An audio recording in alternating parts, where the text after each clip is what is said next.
I wonder how many different iterations of the name Bob there are. Yeah. Bob, Bobby, Robert. Hello? It's me. Steve? What? No. Bernice? Do I sound like a woman? The microwave in my new kitchen? Did you eat paint chips as a kid? No. David Rose. Huh. I don't know, David Rose. Oh well.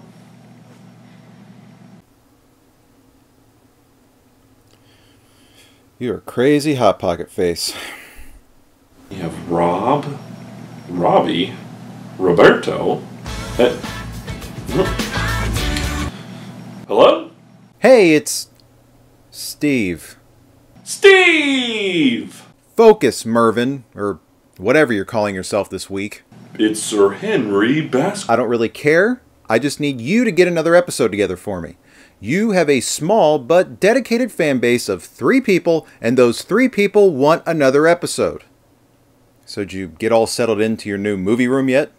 Indeed I am, sir, and it is mighty nice. I even have some new posters on the wall and a really big... Don't care, don't care. Oh, and there's no lame roommates this time, right? No one that can interrupt your show production? Nope, just me and my pet direwolf ghost. This isn't Game of Thrones. You don't have a pet direwolf. Nobody has a pet direwolf because there are no direwolves. You don't know that. Anyway, I'll leave it to you then. Good luck, and remember, if it isn't good, I'll feed you to a pack of lions. Whoa, easy Steve, that seems a bit extreme. Do you even have lions? There's a lot in my movie vault you have no idea about. Fair enough, fair enough.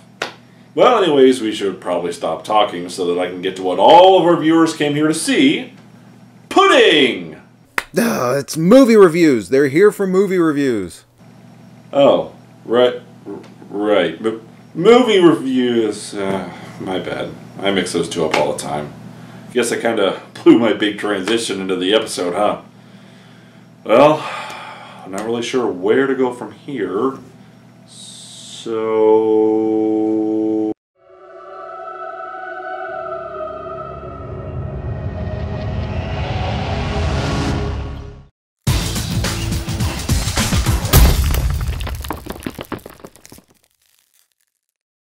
Bonjour, one and all, and welcome back to another edition of the DVD Shelf Foreign Flix, the show that would rather high-five a good movie than maul a bad one. Now, every movie I feature is one that I enjoy. However, not all films are created equal, which is why at the end I will be using this scale to rate them.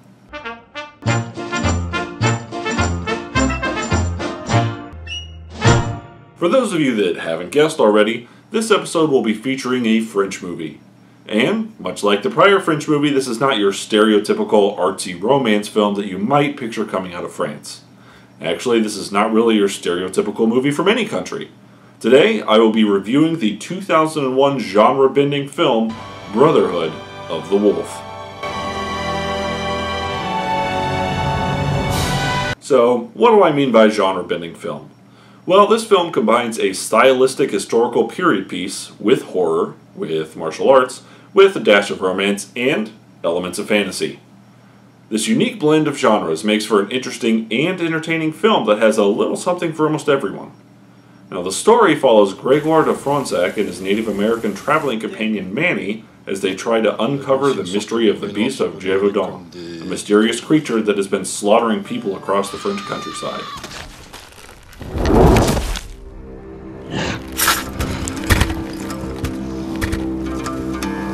Now, this is the historical period piece of the film. Many of the characters are based on historical figures that actually existed during this time frame. The Beast of Gévaudan is also out of France's little-known history, and there were supposedly over 100 deaths attributed to this beast between 1764 and 1767. And in the official records, as in the film, the creature was officially determined to be a larger wolf that was shot and killed by one of the king's hunters in 1765. Did you catch that? The attacks continued until 1767. So, how was it killed in 1765? Well, this movie explores its own theory into what the beast really was and why the attacks continued. But I can't get into that without spoilers, so you'll just have to watch to find out. c'était pas un loup, c'était quoi alors? Un diable. Chevalier, la bête a attaqué une fille du côté de Saint-Alban. But, wait just a second, I mentioned other genres. Where do those come in? Well, amongst this based on real events historical period backdrop of the story, the movie contains many styles, themes, and scenes that you might see in a horror movie, such as when the beast is stalking its prey. And also, there are scenes you might see in an action movie, such as the choreographed fights that pit Manny or Gregoire against the film's antagonists.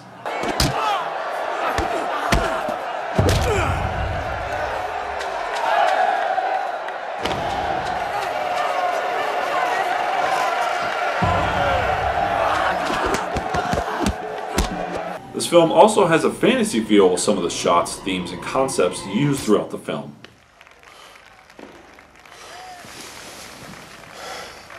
And that dash of romance? Gregoire is courting the lovely Marianne during all of this, trying to win her affection while solving this mystery. Tout du moins une. Est-ce ainsi qu'on parle aux jeunes filles à la cour? Now, it's incredibly rare to see all of these things in the same movie. So rare, in fact, I'm having trouble finding something to compare it to. I mean, a dash of romance shows up in most movies, regardless of the genre, but martial arts, mixed with Jaws-like horror and suspense, mixed with fantasy-styled historical period piece inspired by actual events, now that is just plain unusual. But, for the most part, I think it works. However, on that note, the finale of the movie, which is far too spoiler-filled for me to talk much about, does feel out of place with the rest of the movie.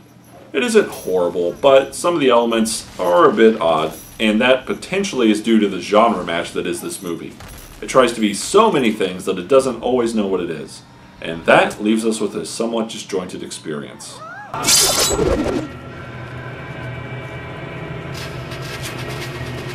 Now, the cast of the film do well enough in their roles, with Samuel Le Bihan as Gregoire de Fronsac, Plus de dragon ni de licorne ailleurs que dans les livres ou les poèmes. Vincent Cassel as Jean-Francois, one of the area's elite, and brother to Emily Duquesne's Marianne, Monica Bellucci as Sylvia, a prostitute that helps Gregoire and may have ulterior motives,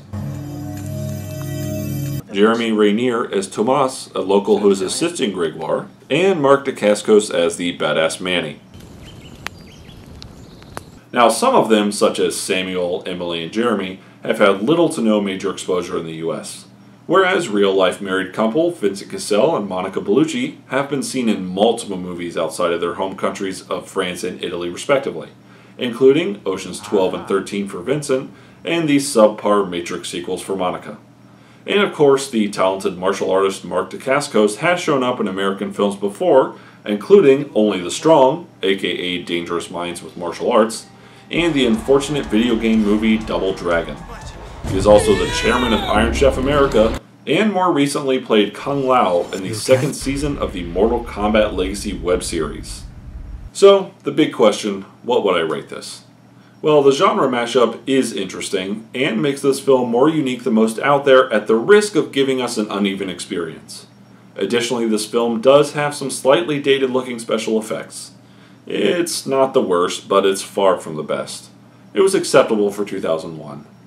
Still, past all of that, we do have a solidly fun movie if you don't think too much about it, and it explores one of France's legends and greatest historical mysteries that most of us from other countries probably haven't heard of. So, I give it a 3. Give it a rent, and maybe you'll like it enough to buy it like I did. At the very least, you should enjoy the ride.